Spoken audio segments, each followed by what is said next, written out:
Building a portfolio with Fidelity Basket Portfolios is kind of like making a sandwich. It's as simple as picking your stocks and ETFs, sort of like your meats and other topics, and managing it as one big, juicy investment.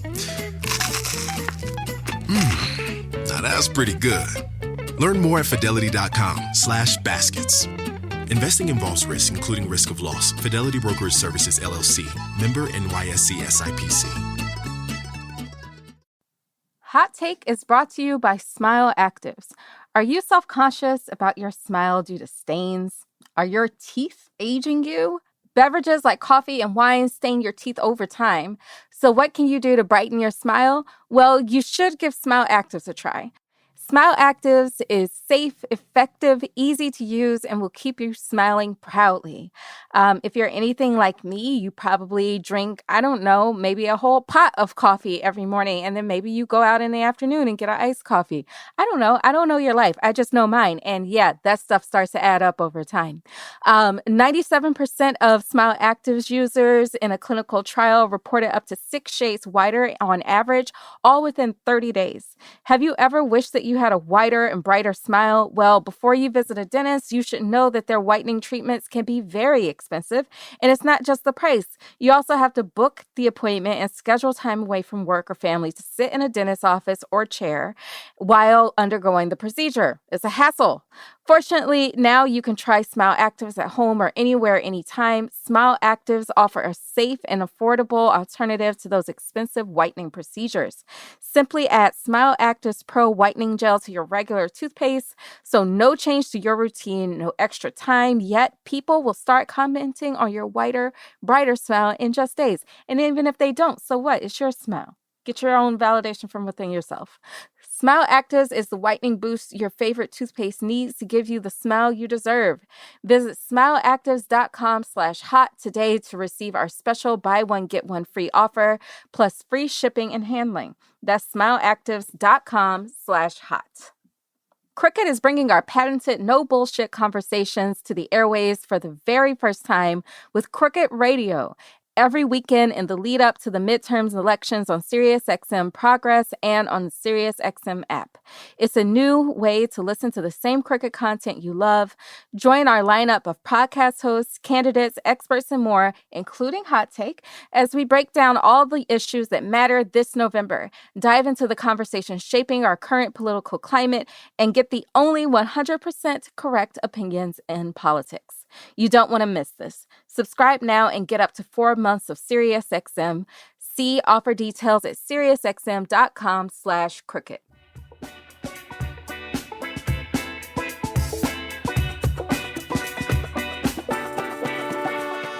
Hey, hotcakes. Welcome to Hot Take. I'm Mariana Hughes-Hegler.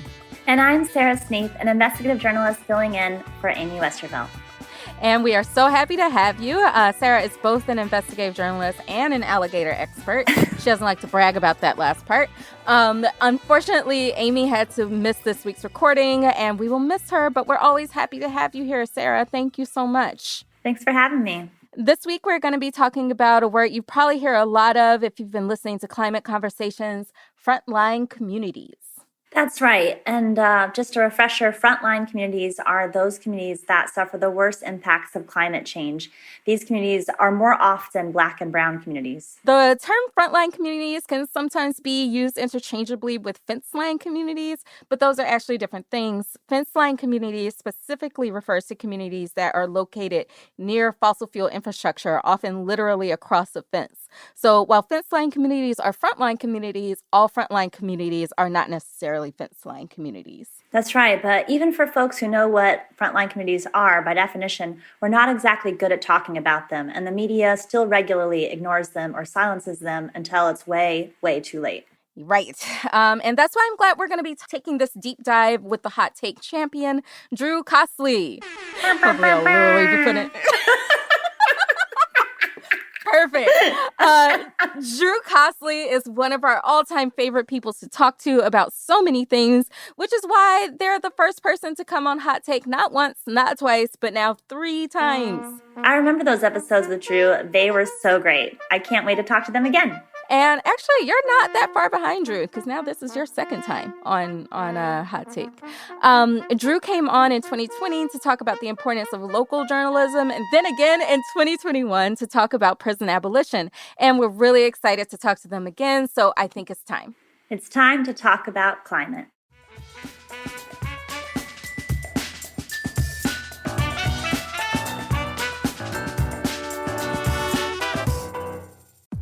My day kicks off with a refreshing Celsius energy drink, then straight to the gym. Pre-K pickup, back home to meal prep. Time for my fire station shift. One more Celsius, gotta keep the lights on. When the 3-alarm hits, I'm ready. Celsius. Live, fit, go. Grab a cold, refreshing Celsius at your local retailer or locate now at Celsius.com. Learning through play starts with Lego Duplo. With Lego Duplo, toddlers can develop real-life skills while having fun with colorful bricks made just for them. Large, easy to grip, and safe to explore. When children express themselves with Lego Duplo, they build patience, problem-solving, and empathy. See your child learn perseverance and self-expression with everything they imagine and create. Visit lego.com/preschool to learn more. Hi, Drew. How are you doing? How's life at the Associated Press? Oh, I'm doing well. You know, it's the we've reached the end of disaster season, which I have dubbed the busiest time of year. I feel like all these other beats sort of rest during the summer, you know? Like education, business slow down, entertainment even slows down, but on the environmental beat, that's when things pop off. But who knows? Maybe things will keep popping off, or maybe they'll be over. So, you know, things are good. Just relaxing. Drew, I have a wooden table in front of me, and I'm knocking on it. Because to say a disaster season is over in this climate is kind of crazy. In this economy, in this political, right? In this political economy, on this heating globe. Yeah, in this atmosphere even. So I hope you're right. I really do, because we could use a break. But one of the last times you and I talked, it was because you were in my home state reporting on the Jackson water crisis. So the thing I'm dying to know is, did you make it to my aunt's restaurant? I didn't. I'm sorry. You know, I had stopped Wow. eating meat again, and I was like undecided of whether or not I was going to eat fish. But I didn't want to eat fish until I had decided, you know? Because like meat is so good. I didn't want it to sway my opinion on whether or not I should eat meat and what types of meat. And I didn't go. And I was really busy. I'm sorry, boo. That's okay. I mean, I understand. And look, if you were, on the fence and tempted by meat, that was not a great environment for you to be on. So you probably made the best. Yeah. Probably made a better choice. Yeah. Personally, I was pescatarian until my neighbor down the street started cooking for us, and then I stopped. I started eating meat there. I mean, I feel like that's what's going to happen when you live in New Orleans. Like the food's too good. I mean, I've been vegan and I live in New Orleans. That's true. I'm good. I'm good. So, Drew, you were in Jackson at a particularly high-stakes moment, though, when the city had no running water and reporters were flooding into the city from all over, and residents were understandably on edge. I know I saw a lot of folks on Twitter talking about reporters coming to them in not so respectful ways.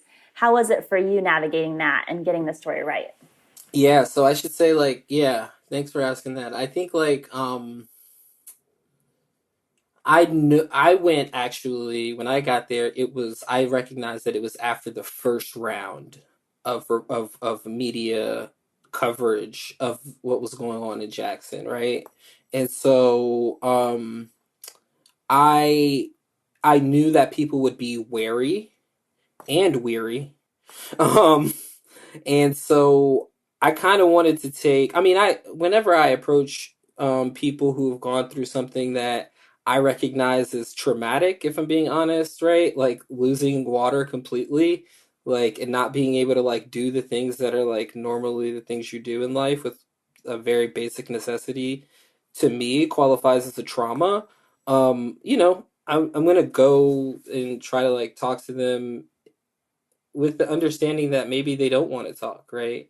And that I'm not entitled to their story, so that, it was just that's how I kind of try to go into all all of the stories that I write about in terms of environmental climate justice. I feel like a lot of times we think as journalists, because I'm saying, well, we as like you and I say are as people who work the beat, and then like Mary, you get to have some distance from this sort of this ethos of like I'm doing the important work, right? Like I am doing something that's gonna hopefully result in a net benefit for society and for the people I cover. And so because of that, I really need your story in order to do that good, right? Mm-hmm. And that might be the case. I don't know. But I think that I think people can sense when you feel that you are entitled to their story and that you're not really there to like try to connect with them on a human level, regardless of like what the end product is, you know? And I try my Mm-hmm. best to not like go in with that attitude. So that's kind of how I was Yeah. approaching it. Yeah. Yeah. So you don't just like grab a microphone and shove it in people's face and tell them like, tell me your story or else. Well, you know, it's so funny that you say that because I did start my career in environmental journalism doing just that. I was a sports reporter, as people who might have heard me on this podcast before know, when I started out. But my first taste of environmental reporting came when I was on an alternative spring break trip at Howard University when I was an undergrad, and I worked for the school paper. And I thought I was like writing about. I wasn't on the sports beat when I was in the school paper, and so I thought maybe it was a campus activity that we were going down there to do, to volunteer, right, with people's recovery and relief efforts. And so I wanted to cover it, and it seemed like an important story. And I had that attitude, right, of like I'm coming down to save everybody with the one story that's going to change everything, right? And Hmm. we were on the bus. We had just gotten pulled into. We were sort of I think we were taking like a tour of New Orleans. And some of like the volunteer work we were going to do was going to be based in the lower Ninth Ward. And so we pulled Mm-hmm. up to the lower, like to like I think it was like some busy street, like next to like right on the outside of where the lower Ninth Ward starts. And there was a guy who had like a protest, like a one person protest, and he had a sign, and I don't remember what the sign said. I actually have a picture of this whole thing. This whole Mm-hmm. moment is just pretty embarrassing and affirming that I shouldn't act like this way ever again in my journalism career. But we piled out of the bus, and a few people walked up to him, you know, and I don't know what their motives and things were. They weren't there as journalists, though, as sort of this dual role that I was there as. But I rushed up to him with my voice recorder in one hand and my pad, my reporter's notebook in the other, and I shoved my recorder in his face and I asked him some question about what it was like to live in the lower Ninth Ward or live in New Orleans and post Katrina New Orleans, and he completely ignored me, which he should Mm-hmm. have. I might have completely ignored him, like, right? Like if I was in his situation, Yeah. like I know I have like me, Drew, like the real person. I am extremely shy around new people. Like people. You are? Yes, I'm so like if like like with you and I, Mary, like we had some exchanges online, right? Before we Yeah. started like talking about stuff, but like if I had just like walked up, if we were in the same room and I had never met you before, I would be extremely shy, right? And so like Oh wow. I like I wouldn't expect that. yeah, well, a lot of people don't, but it's just like a very long story why Yeah. I'm shy that I won't get into. But I Okay. take it only takes me a little bit of warming up to people, and then I'm a little more outgoing. But when it's new people that I've never met before, I'm very shy, and so I think about like, Hmm. well, what was this guy's experience of like some random like 20 something just running up in his face with all these other little undergrad snots like surrounding him, like asking him questions about fucking this like immense trauma that he was like having a one person protest over, like, And like, of course Yeah. he ignored me. And I felt that, you know, I'm sensitive. I felt him ignore me. And it was very Mm-hmm. informative for sort of that whole experience, which was really like a very formative experience for me in terms of how I approach environmental justice reporting. And even Mm-hmm. like inspired me to, like, you know, that was sort of the first time that I had gotten a taste of doing this type of work. So yeah, it's always stuck with me that, like, I'm not entitled to anyone's story. No one owes Mm-hmm. me their story. Like, we, like, journalists have a, you know, we have the First Amendment that allows us like freedom of press, but it doesn't give us entitlement to someone's story and like most intimate details and like their like feelings, you know. Like, we kind of have to earn that through the That's way that right. we like approach people. So yeah, I did actually at one point in my career did shove a microphone in someone's face, but I try not to do that anymore. Oh, wow. So getting back to the Jackson water crisis, I want to take a moment to remind the audience that the Jackson water crisis is very much not over. And even at the time, it wasn't new. You might remember it burst onto the national scene back in 2021 with the winter freeze. It's a chronic crisis, and it goes much further than Jackson. I've talked on this show before about how it affects the entire state, and the rural communities rarely get any type of attention, even though it's just as much a crisis there. The water crisis across the whole state is chronic, but it only gets attention at acute flashpoints. And that seems to be a problem for frontline communities across the board. Drew, how do you hold that tension as a national reporter? When you're going into a frontline community, how do you remain mindful of the chronic crisis while focusing on the acute crisis? And do you try to follow the stories after you leave?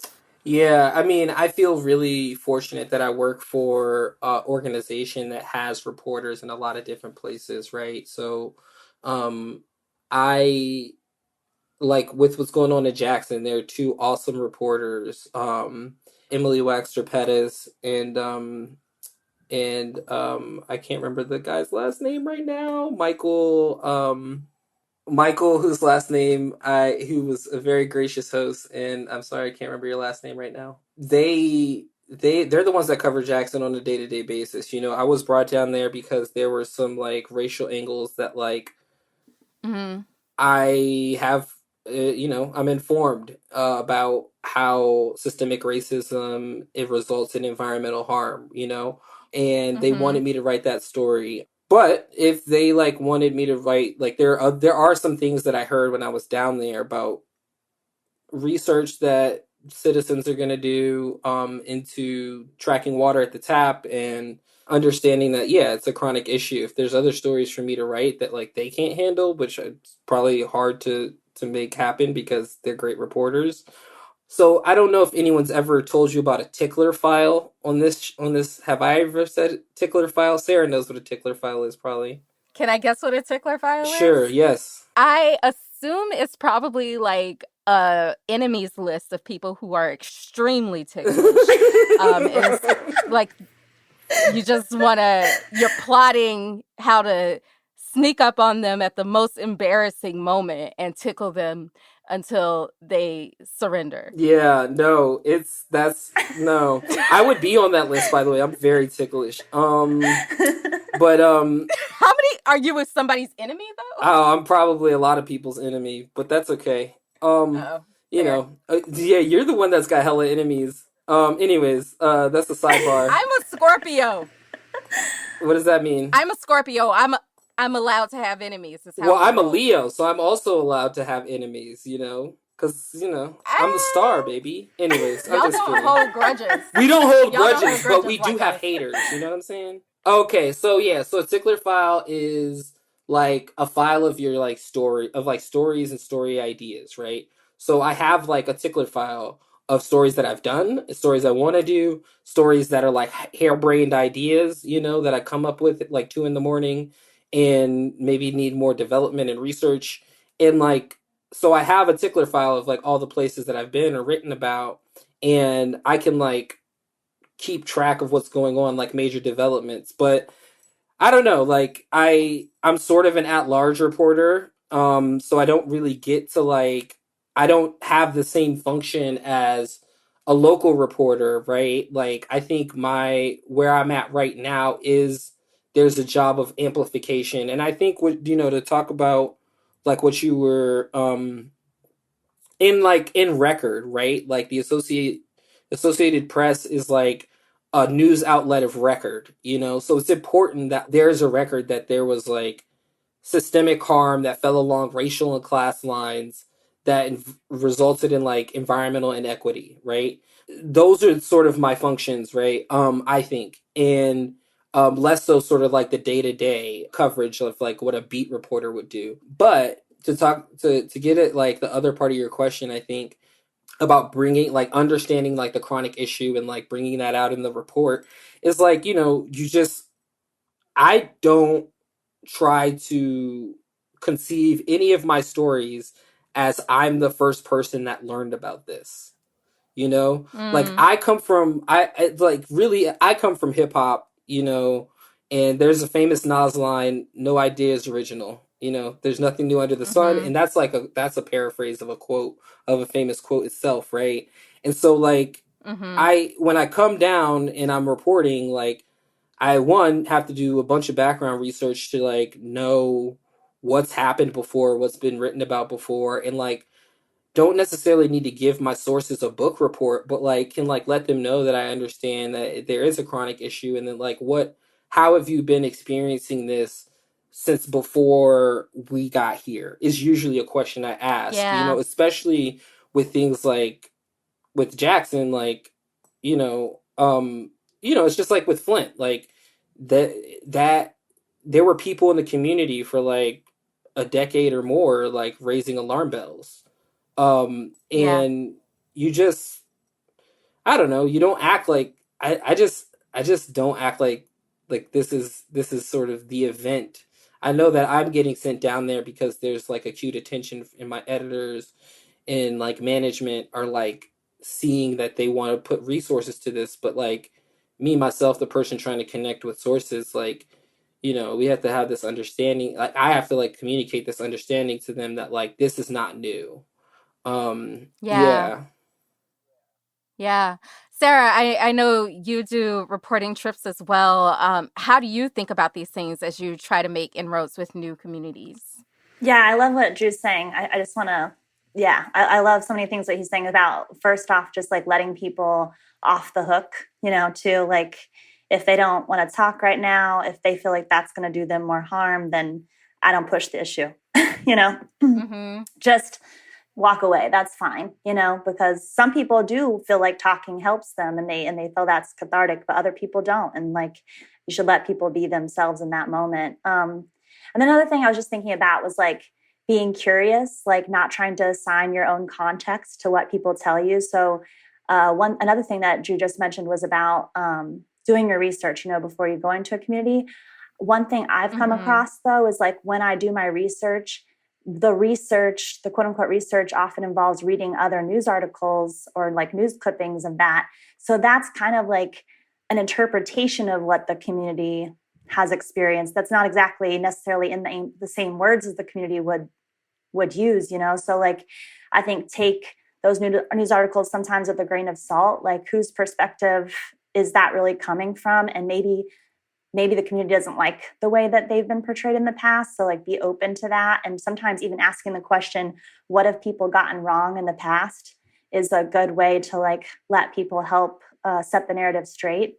And then I think that another thing that I just wish I would have known a lot earlier is that it's okay to offer a hand if people need help. Like if someone's in the middle of doing something and you're asking them, questions, it's okay to just like jump in there and help them do that thing. That's a really good way to like bond with people too, and show that you don't think of yourself in some regard that you can't get your hands dirty, or like you can't, be there helping and be a human first, Yeah, I've actually kind of always wondered how journalists handle that. Like if you're reporting in the immediate wake of like, let's say a hurricane or a fire, and somebody's like needing diapers or something like that. Like, I know there's a tension around paying your sources, but how do you not give in a moment like that? I know Amy's talked about that before.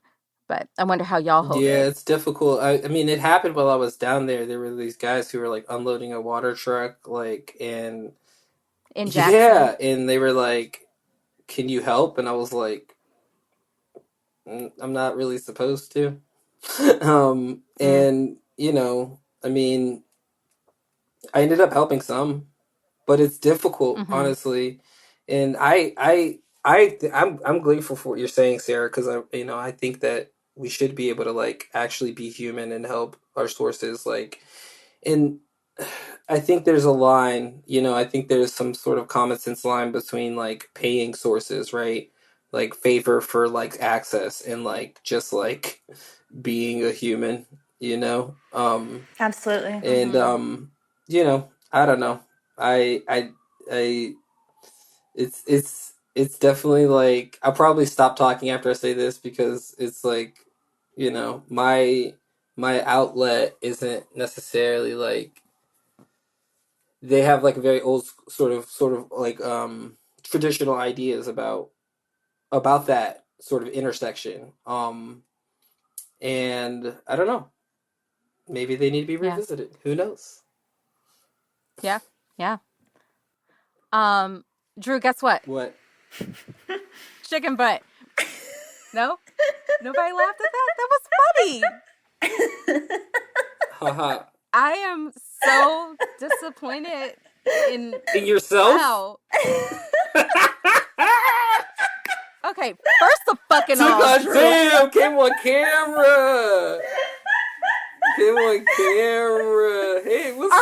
Are we fighting? Are we fighting? No, I just was playing.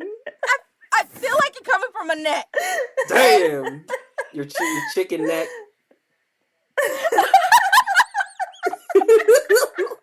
So, Drew, where do sheep go on vacation? Oh, thank you so much. I'm so glad we're doing jokes. I did a joke a minute ago.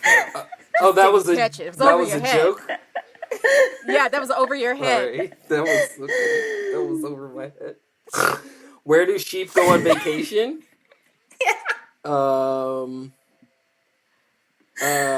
Shirhamas. I don't know. The shore. The shore. The shore. Oh my gosh, you were so close. They go to the Bahamas. Whoa, I was really close. Fuck. Wait. I feel like you get honorary air horn.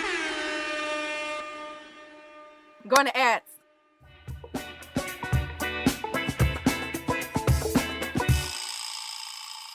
Hot Take is brought to you by Lomi. If you've ever tried composting at home, you might know that it's a little bit of an art.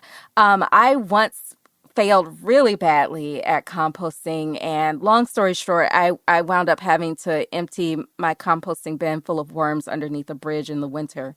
Yeah, it got dark. But then I got a Lomi. Lomi allows me to turn my food scraps into dirt with the push of a button. Lomi is a countertop electric composter that turns scraps into dirt in under 4 hours. I know that sounds not very believable, but trust me, it happens.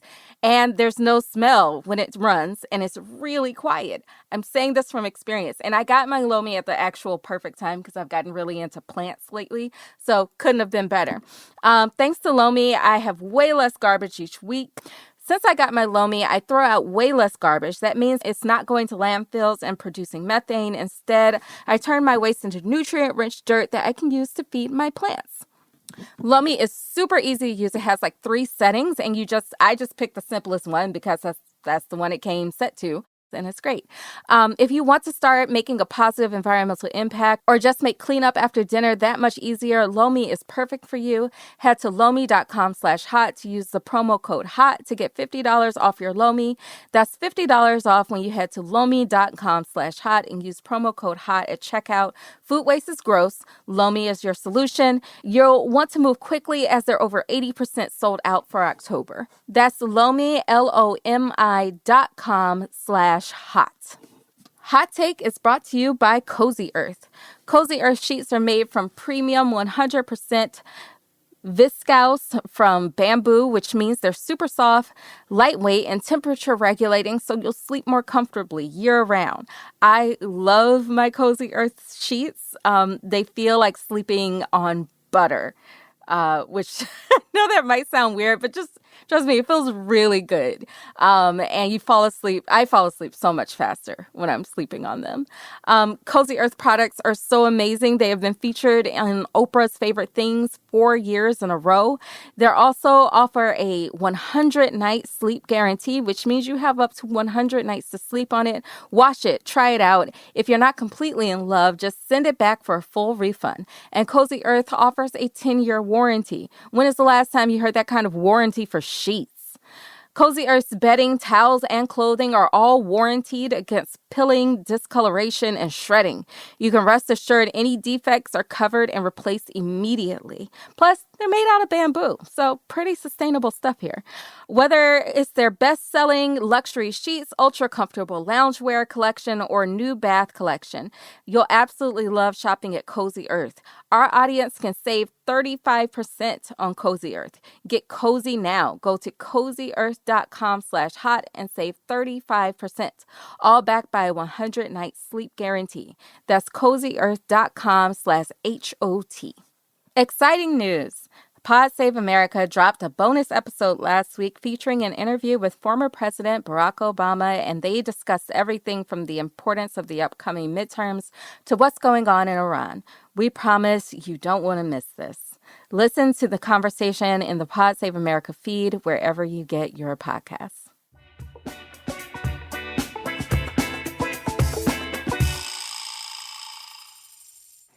Yeah, one thing we've been hearing a lot about in recent years, and not a moment too soon, is trauma-informed reporting.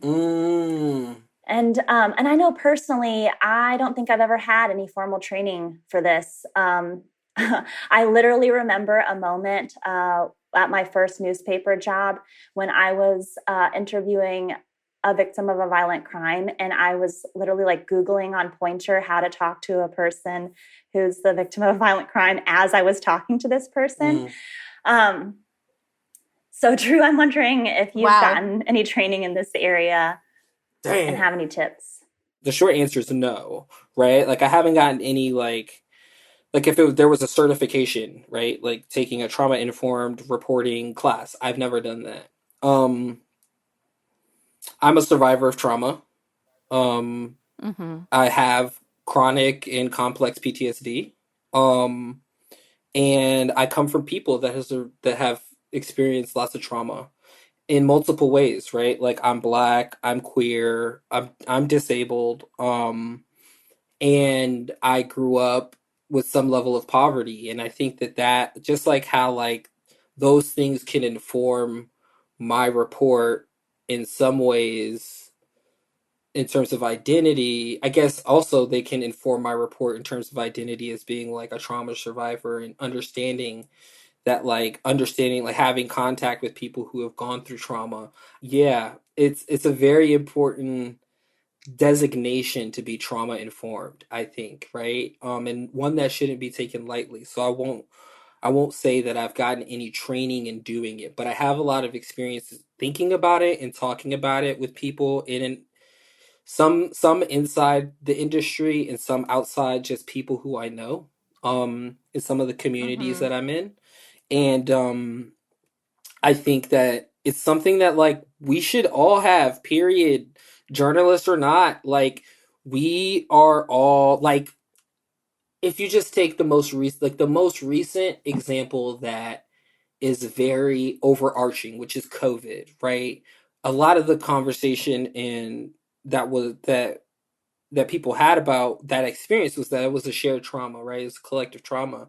And I think like we can all benefit from some level of training on how to like approach each other, period, regardless of whether or not we're trying to get a quote, when it comes to like being trauma informed. So I would love if there was actual some training to take. I'd sign up for that shit yesterday. And I think it's incredibly important that we have that understanding that people have experienced some really heavy shit, and that we want to be careful not to re-traumatize people, to like Like I think it's such a gift when people like share with me, period, right? And they're vulnerable. I just try to, and that's period. That's inside and outside of my work, and I try to take that with me into my work. But yeah, I would love to like be trained by some fucking psychologists, right? Some therapists on like how to talk to Mm-hmm. people who've like, experienced trauma. I'd love to do that. Yeah, one thing I wonder about is in terms of trauma informed reporting. So, like, there's the way that you approach, your hopeful sources, but also there's the trauma you take with you after those conversations and after those stories. And to go from like, especially for climate reporters, I could imagine Hmm. going from like disaster to disaster to disaster. That's a lot to hold for you as a person, even if you weren't the person who experienced the hurricane. And I know for you, Sarah, based in New Orleans, like you have experienced the hurricane yourself. Drew, when you're based in the Bay, like you were breathing that air just like everybody else during fire season. So like how do you hold that as journalists? Can Sarah answer that question first? Because no, because I live in an area that is not as disaster prone right now, and I'm really curious how you, as somebody who's like more so in the trenches than I am, how you do that, like how you handle that.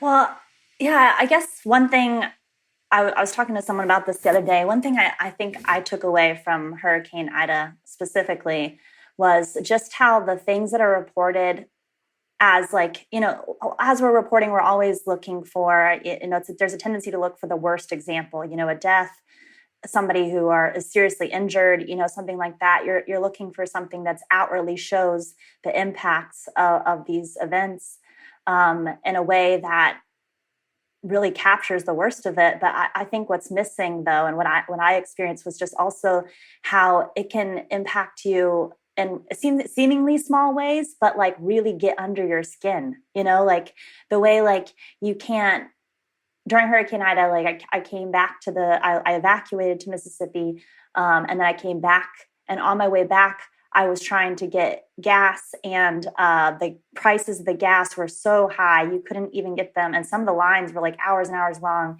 and it was just Yeah. impossible to like get back to the city. Then I got back into the city, and like my water had been a tree fell down in my front yard, and so my water line had been pulled out, and I had no water. Um, and then I felt just like a disappointment, because I thought like I want to be telling my community's story and I want to do it well, but I can't even do it very well because I don't even have electricity. I don't have the best internet. I'm not getting out the stories fast enough, and it feels like those things just weigh on you, in a way that is long term too. It doesn't just go away when the storm happens, or when the storm's Yeah. over either. Like it sticks with you, and um, they say that people who are the children of like people who've experienced violence, that they themselves like take that violence with them, like it's in their like DNA basically. And I feel like the same thing could probably be said of like people who experience multiple hurricanes. Like I just think it must stick with you, because it's stuck. Mm-hmm. The one when I went through that was really bad. It really stuck with me. Yeah. Yeah, wow. Yeah. Thank you for sharing that, Sarah.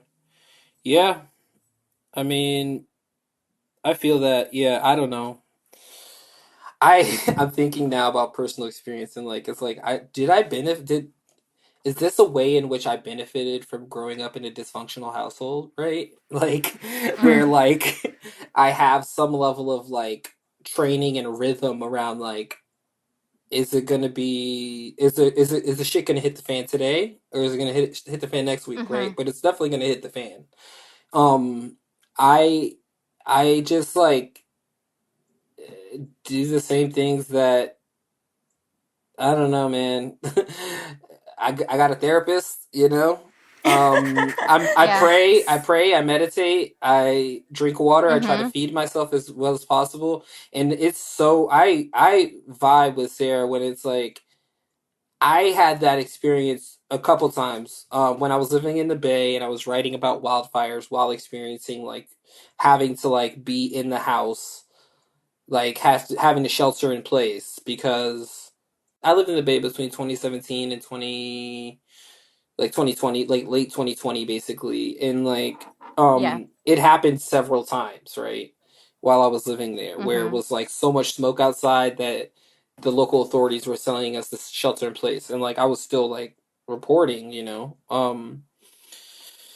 And yeah, that feeling of like being sort of part of the community that's being impacted by whatever it is that you're trying to report on, it just makes it incredibly difficult. And then during COVID, you know, like I was like writing about research, you know, like all this COVID research, and like when I worked at 10, and like also like was afraid of getting the virus, you know, like on a daily basis, and like um had all of these things like and afraid of my family members getting the virus, and like had all these things impacted, right? Like where I used to say we could get like 60% of what we wanted out of a day, you know, like we go to the grocery store, we want to get all our groceries, we come back with, you know, some food that we don't want, some toilet paper that we don't have toilet paper, shit like that. I mean, Mm-hmm.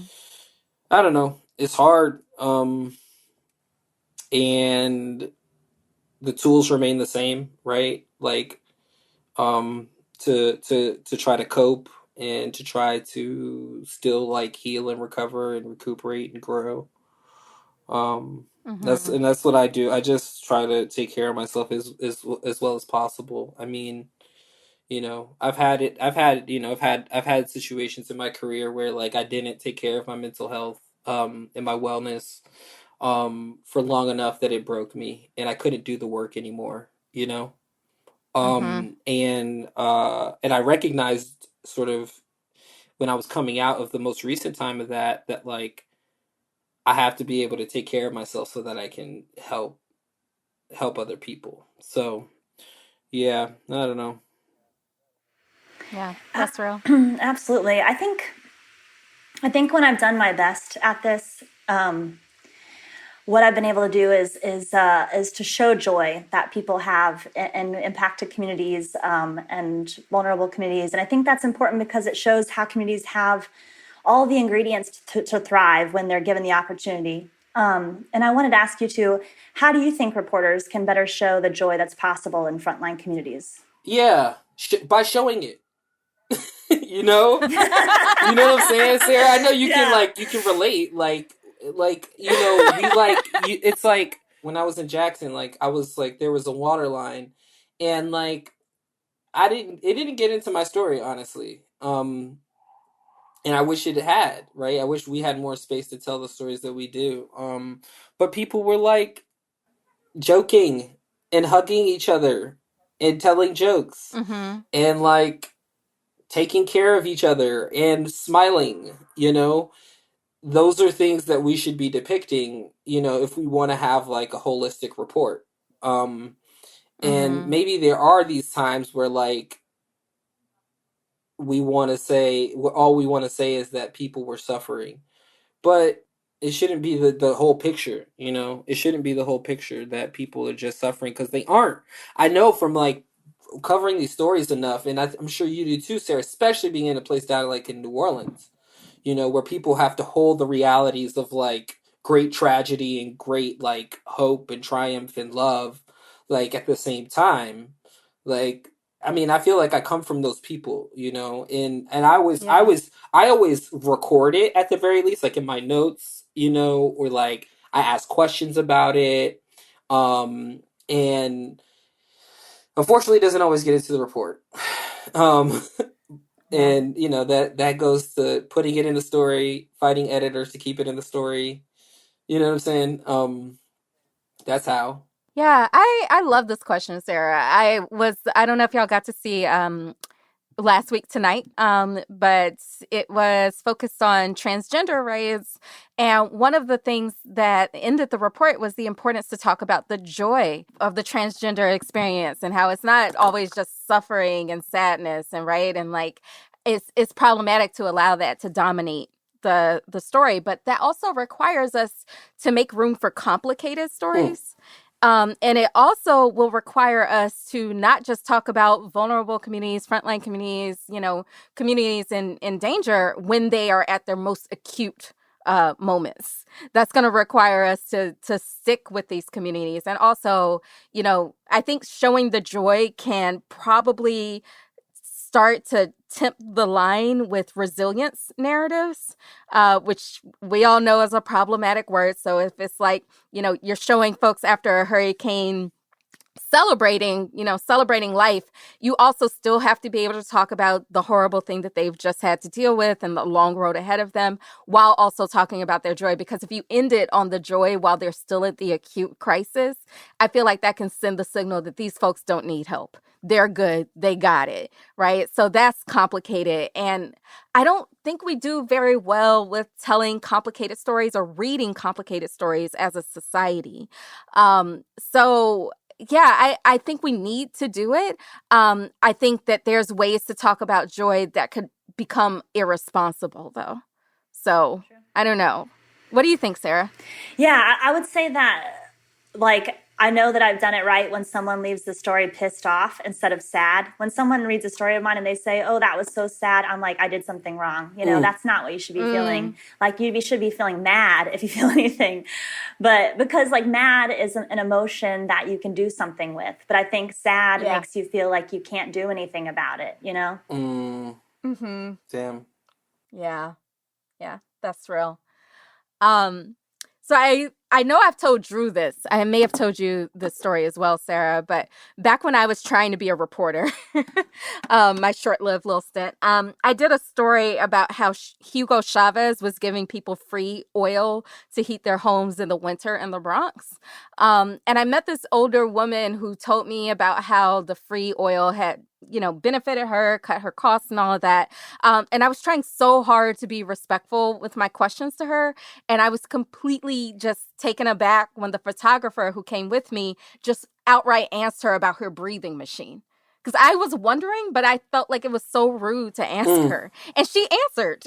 She answered and was not taken aback by that question at all. And I was like, my mind was blown. I didn't know you could do that. So how do y'all go about asking sensitive questions respectfully? How do you decide when it's too invasive and when it's not?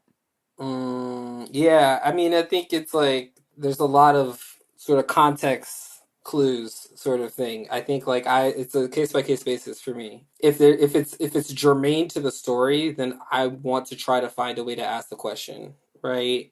If it's less germane and it's more about detail, then maybe it's something that I only ask if the vibe is right. It's a very unscientific way of putting it, but that's how I carry it. And then sometimes and it depends. It's different for different people.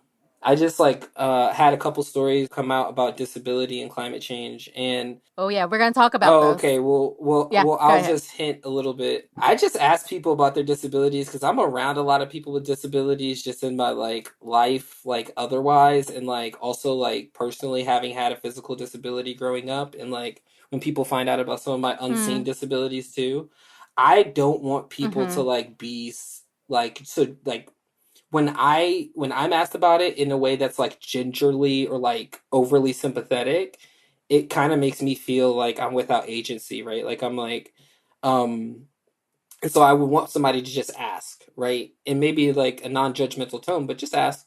And so a lot of times I'll just ask people, or I'll say if it's if it's something that is more universally being experienced, like an acute crisis, like the water crisis, or aftermath of a hurricane, you could just lead up to it and be like, hey, I might have to ask about some things before you even turn the recorder on. Hey, will you be comfortable talking about this stuff?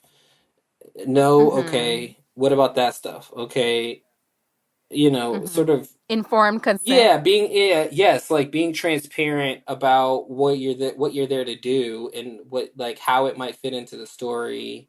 And yeah, and letting people know what especially if they volunteer something that you think might have repercussions for them. like I don't think there's any harm in letting them know, or just confirming or temp checking that they're okay with that being used.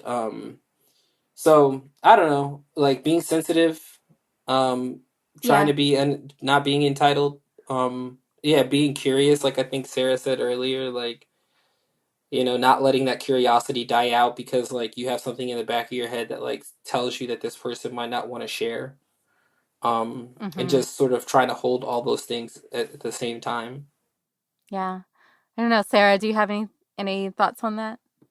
No, I mean, I think you covered it well. I think it's best, like they were saying, that just that you just like ask yourself why you're asking this. Why do you need to know? You Mm-hmm. know, Mm-hmm. I think that will help you decide whether or not it's a good question to ask. Yeah. I mean, it's funny because in the case of the story I was just talking about with the breathing machine, I didn't think it was that relevant. But then once I heard, why she had the breathing machine, it was because the air was so polluted in the South Bronx that she developed asthma and how that related to, you know, her bills and all of those sorts of things. It was like, oh, this actually really does connect. And I was going to be too shy to ask. So anyway, Drew, where do sharks go on vacation?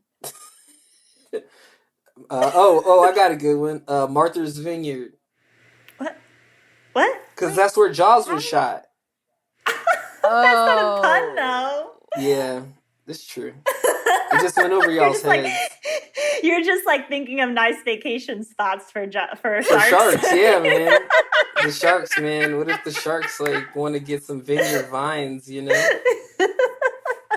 mean, I could work with that if it had been Martha's Vineyard, you know? Ooh, was that Oh, the that'd have answer? been good. But no, the correct answer is Finland. Nice. They'll die in Finland, but maybe not because of fucking climate change. Wait, why is it too cold in Finland? Yeah, Finland's cold, right? I don't I know. probably shouldn't just be like a science reporter, just like all talking willy nilly about temperatures in places, but Finland's like north and Oh, it's and like probably cold, and I doubt that sharks can. Anyways, all right. Never mind. There's probably like cold weather sharks or some shit. are there cold weather alligators, Sarah?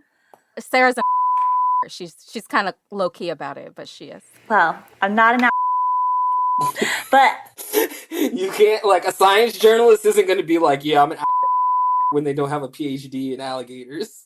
Unless you do, yeah. Sarah. I wrote one story about alligators, and Mary keeps calling me an but it's okay. You've also like swam with them.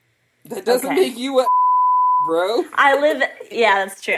You need to be to get in the water with some fucking alligators, as far as I'm concerned. That's not some amateur shit. I know enough of. I feel like I know enough about them to know not to be too scared of them. But I'll say alligators hibernate. So I think that answers your question, though. They hibernate during, I think, when it's cold. So Drew, last time you were on the show, we talked about how prison populations are actually frontline communities that often get overlooked. And you recently did this series this week on a group that's also often overlooked, and that would be the disabled community, just you've already alluded to, and how they're often left out of disaster planning. You found out some pretty grim disparities between the countries that signed the Paris Agreement and the countries that signed the Convention of Rights for People with Disabilities. Can you tell us a little bit more about that? Yeah, I don't know the actual numbers because I've been covering a lot of different stories right now. But Well, I can help you. yeah, please help me with the numbers. So only 32 of the 192 countries that signed the Convention on Climate Change, the Paris Accords in 2015, Yeah. only 32 of them refer to people with disabilities in their official climate plans. Yeah. 45 countries refer to disabled people in their climate adaptation policies, and no country mentions disabled people in its climate mitigation plans. Yeah. And a lot of the world's biggest contributors to climate change don't figure people with disabilities into any of those plans at all. Yep. That includes the US, China, Russia, Brazil, Germany, Japan, and the UK. Yep. Yeah. Yep. Thank you for running that down. Yeah, so it's like I was pretty shocked by that actually. Yeah.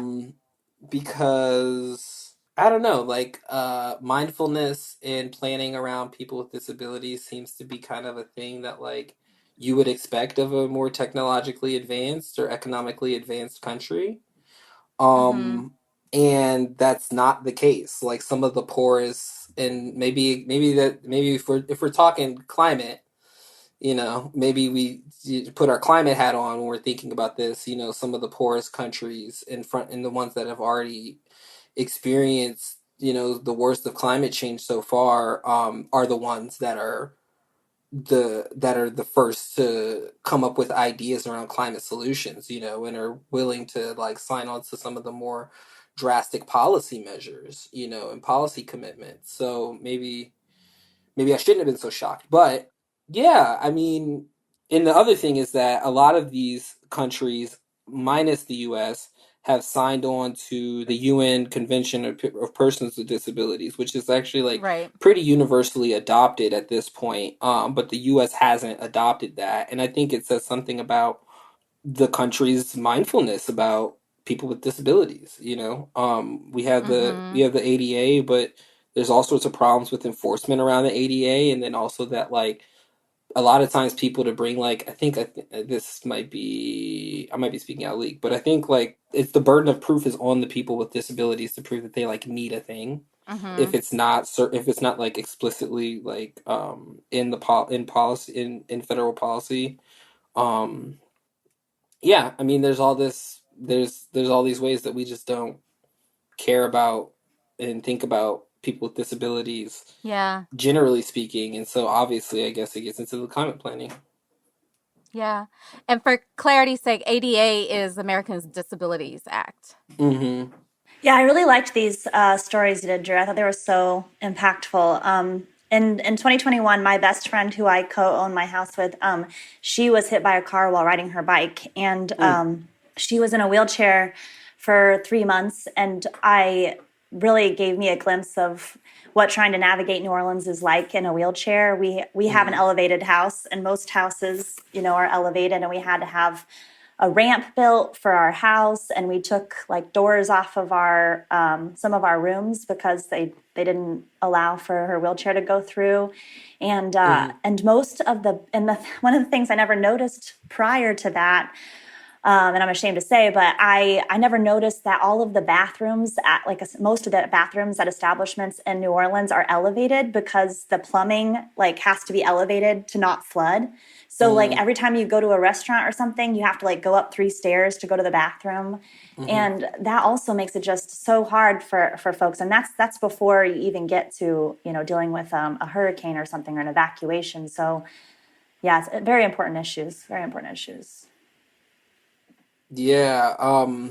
Wow. Yeah. Thank you for sharing that. I think like yeah, this it's the one thing that I learned from the sources I spoke to so far for this series is that yes, that their lives are really hard before a disaster strikes, or before the run up to a disaster, or the aftermath of one, because society doesn't plan for them, Mm-hmm. in so many different ways. And that's not to say that like what you're describing, right, is like is there's it's a well reasoned thing, like right, like the bathrooms have to be at a certain elevation. It's just like so probably there would be need to be some additional planning that goes into having both of those things be true, that the bathrooms can be elevated and it can be accessible, what I've learned from like a lot of the sources that I spoke to for this story, for the stories that I hope to keep publishing on this, is that society just doesn't really care about them, period. But this is definitely a population that sort of needs to be planned for, Totally. and it'll be interesting to see. I mean, I know like at the UN, there's like, we'll see if the UN is completely accessible this year. I'm sorry, COP, the UN Climate Change Convention is completely accessible this year. It wasn't last year. Mm-hmm. And we'll see um, what kind of audience the disabled community get, and what type of inclusion they get in terms of being part of the policy discussions there. Yeah. Yeah. Yeah, your story mentioned at the last COP, there was, someone using a wheelchair who basically wasn't able to access the convention, right? And that was just last in Scotland. Yeah, in Glasgow. Yeah, so yeah, Karine El-Harar, Israel's energy minister, like uses a wheelchair, and they basically it was that like they didn't want to give her and her people access to the entrance that she could use because she had a wheelchair. There was an entrance, but they wouldn't let her get to it Mm-hmm. because she wasn't cleared or something, and there was and the one that they wanted her to use wasn't accessible. So and this is how it goes. I mean, I have a recording of it. I don't know that I'll report on it because I was actually involved in what happened, but I was at like a sort of just like a public hearing for like federal EJ policy, and it was on Zoom. And during the there was a break, and during the break there were some people who were typing things into the chat on Zoom. And there was like a moderator or something, somebody who was like helping out with like whatever agency the meeting was for, that everyone has to say everything that they want to communicate. Like they have to speak it. They can't type it into the chat because it needs to be recordable into the public record. And I was just starting to work on these stories when that happened. And I was like, well, what about people who are mute, who like literally can't speak? Like they just literally can't participate, right? Mm, And I mean, they could, they have right. like closed captioning for people who uh, who are deaf, but what about people who just can't speak? Um, who might want to participate. So, yeah, I mean, Mm-hmm. it's various and sundry. Sarah, write disability climate stories. Everybody who's in the field, write disability and climate stories. Mary, write disability and climate essays. It's a super important story. Everybody, please help. Please help. No, for sure, Yeah. for sure.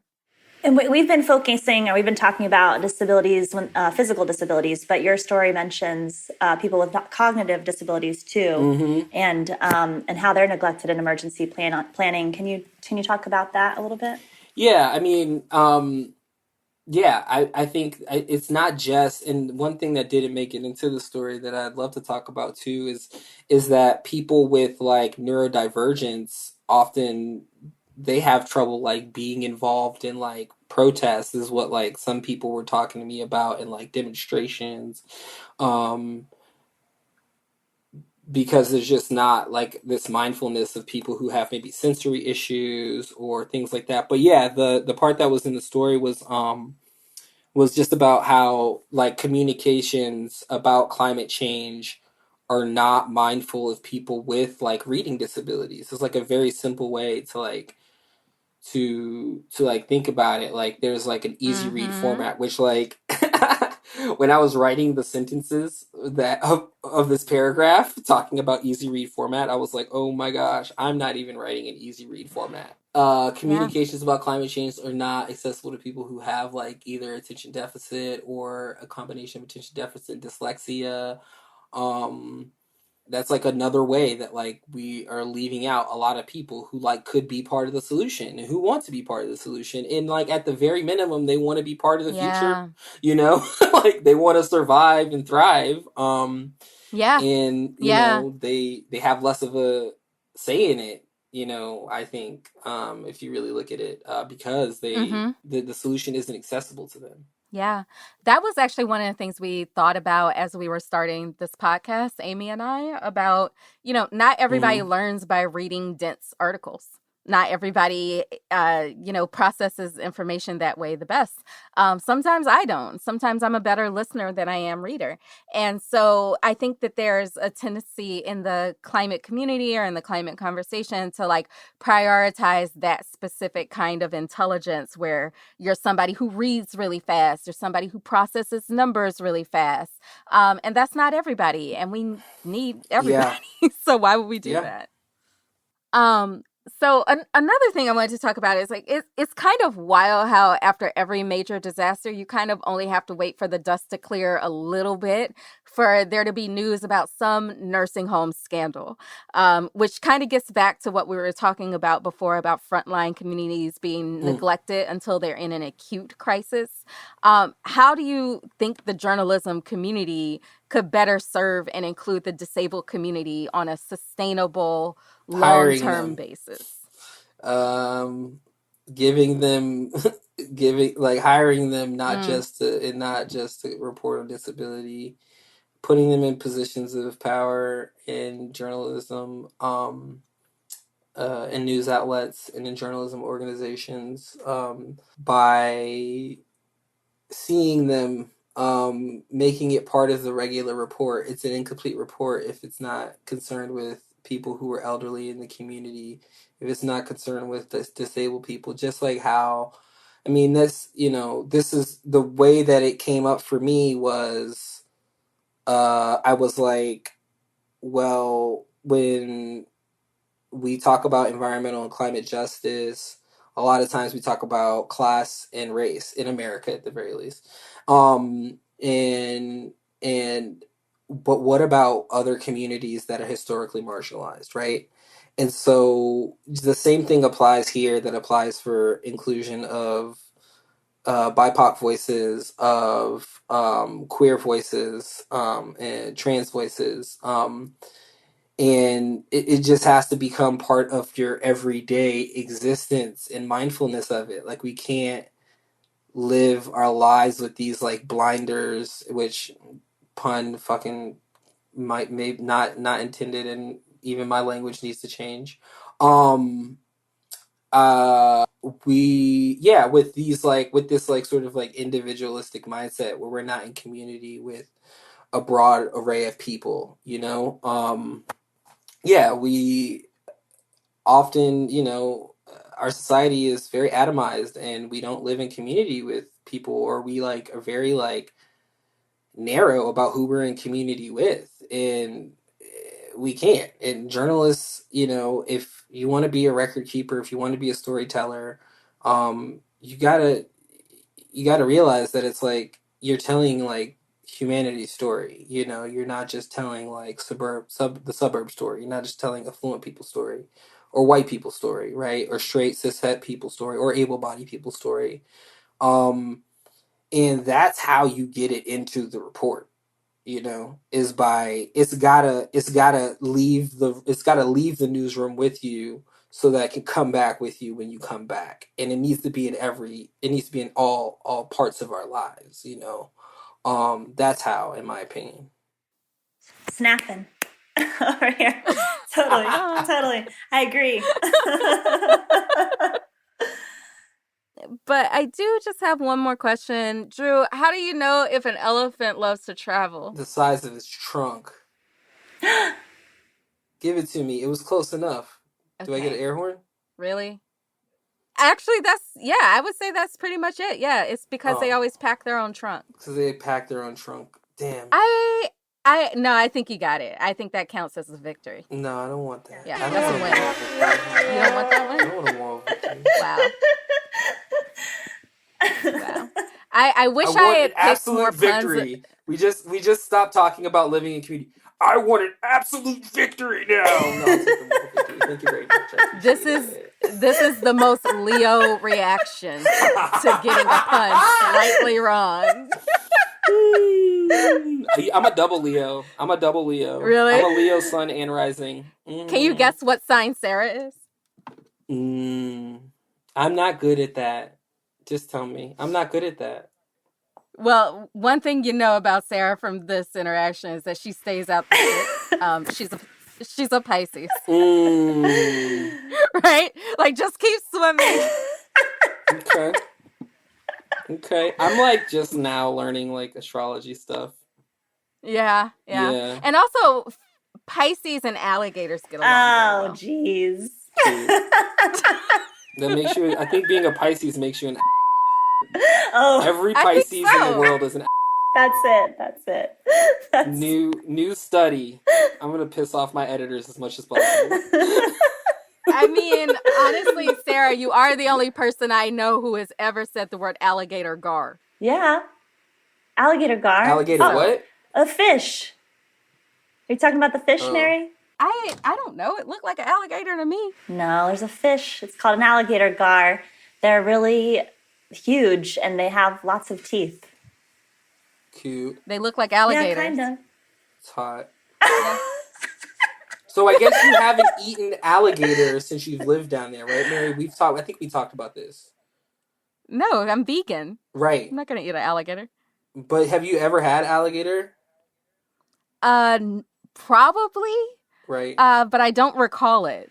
Yeah. It's good. I've had alligator. I've also helped a baby alligator out of its egg before. So you're an alligator midwife? Yes. Yes, you're alligator doula midwife. Come through. Oh my Birth word is I need word. the story. I need the story. I think we have a couple more minutes. So, story.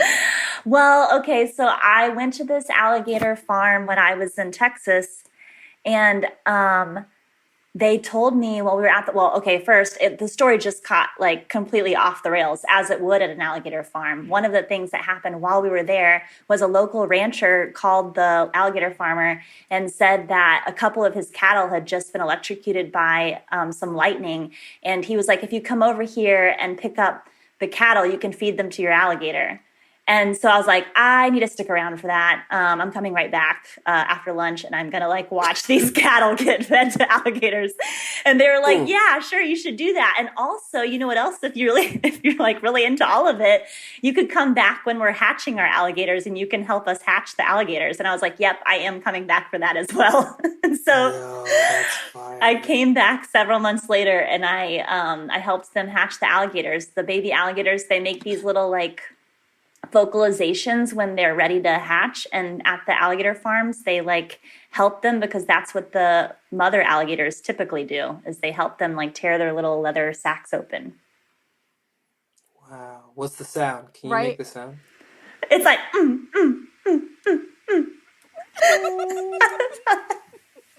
that wasn't too bad. Right? And then if you call her an she gets mad. But yeah, ain't no regular ass people just out here pulling alligators out of eggs there. Like I won't dispute alligator doula. I do like that actually. I'll claim that one. I'll put that on my Twitter profile. Gator doula. I aspire. Honestly, reptiles are tight. Honestly, that's amazing. This is a great place to leave it. So thank you so much, Drew, for coming on the show, the third-time champion of Hot Take. Am I the first third timer or no? You are the first third timer. Nice. So, Sarah's gonna catch up to you because this is Sarah's second time, and thank you so much, Sarah, for filling in at the last minute. Thank you. This was so fun.